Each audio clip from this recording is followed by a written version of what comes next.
Dobar dan, dobrodošli u našu pravu učionicu. Danas radimo portret Gandija i slijedi jedna brza demonstracija. Evo, napravio sam osnovni oblik, znači krug sam malo produžio. Evo, znači otprilike gdje bi trebalo biti oči, znači postavio sam liniju, oči su malo na koso postavljene. Znači radimo po fotografiji i u biti ne radimo više ono što smo radili u prošloj lekciji, onako neki idealizirani generički portret. To nam je bilo za vježbu. Ovako kad krenemo raditi po fotografijama ili uživo kad nam neko pozira, vidimo da je znači svako lice svoja priča i da recimo evo kod njega su oči postavljene malo na kosu, tako znači snimljen. Znači šta sam radio? Osnovni oblik sam uhvatio i onda sam poslije dorađivao malo po malo. Trebali bi za početak koristiti H-olovku. H-olovka ima tvrd grafit i jako malo će ga ostati na papiru. Evo ovdje sam se malo bavio s naočalama, znači zavrtio sam više puta lagano, to ću poslije još put korigirati i u biti trudio sam se uhvatiti taj osnovni oblik glave. Za sada se u biti ne opterećujem previše s nekim detaljima, znači najosnovnije stvari stavljam, znači te odnose svjetla i sjene otprilike i znači evo ta usta, nos, te naočalice, oči. Znači detalje ću raditi u kasnijim fazama.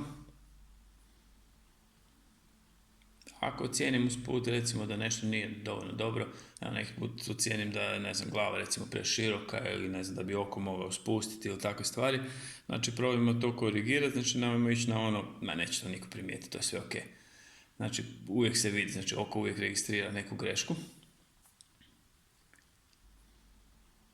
Ako radimo sa H-olovkom, i iz početka vrlo lagano, znači pritiskamo, variramo pritisak, znači čisto malo onako pritisnem, te linije na početku čak ni ne moram brisati, znači te linije se poslije neće ni vidjeti. Ali znači poslije kako počnemo raditi, ako vidimo da nešto nije dovoljno dobro, jednostavno ćemo morati malo pobrisati i popraviti. Malo po malo dodajem detalje.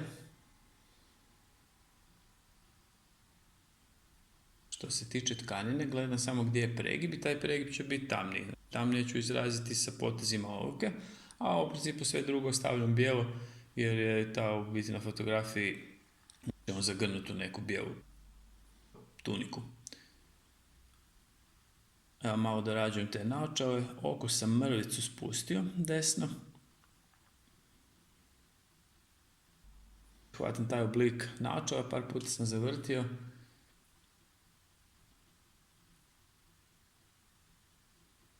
Malo po malo dodajem sjene i malo po malo u principu vidimo da to sve više počinje sličiti osobi koju portretiramo, put je to Gandhi.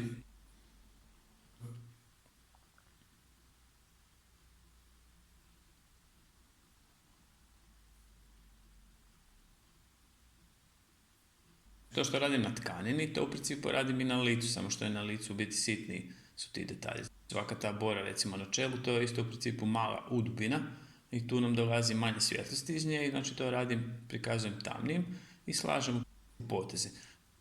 Potezi bi nam trebali sugerirati oblik predmeta i uvijek se trudimo s tim potezima pratiti oblik predmeta, najbolje se vidi na gornjem dijelu glave. Lijevi dio lica je više zasjenjen i najviše je zasjenjen ovaj dio vrata.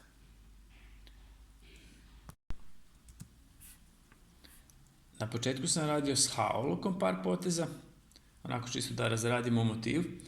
Poslije sam prešao na HB-olovku i sad prelazim na B-olovku. Sad se vidi razlika koliko je B-olovka tamnija. B od engleskog black i taj grafit koji je u njoj je mekši i više ga se prilijepi na papir. I vidimo kolika je razlika između ovih dijelova koje sam prešao B-olovkom i ostatka koji je rađen sa H ili HB. Svi ti potezi sa HB olovkom koji su bili prije nisu toliko tamni kao potezi za olovkom B. Tu olovku B ću koristiti za iscrtavanje nekih detalja i naravno za ove tamnije dijelove na lijevom dijelu lica, lijevo oko, ispod vilice, lijevi dio vrata, recimo lijevo uho je potpuno tamno. Neću svuda proći s B olovkom, jednostavno zato što imam B olovku, nego na nekim dijelovima tamo gdje ocijenim da bi trebao malo naglasiti neki detalji ili da je malo tamnije. Odnosno sjenu izraziti. Koliko god se trudim paziti, uvijek se rukom dodirnem papira i razmazujem taj grafit, a nije nam cilj da bude svuda. Neke dijelove ćemo ostaviti nedirnuti, pa će ta bjelina papira nam u biti se istakne. Evo, to bi bilo to. Mahatma Gandhi, portret olovkom. Izaberimo si osobu po želji i probajmo si malo skicirati, poslije to sve više razrađivati i pokušati uloviti onu osnovnu sličnost. Ima puno dobrih portreta kojima osoba koja je portretirana nije jako realistično prikazana. Ne moramo se opterećivati s nekakvim fotorealizmom, ne mora to djelovati kao fotografija, zato postoji fotoaparat.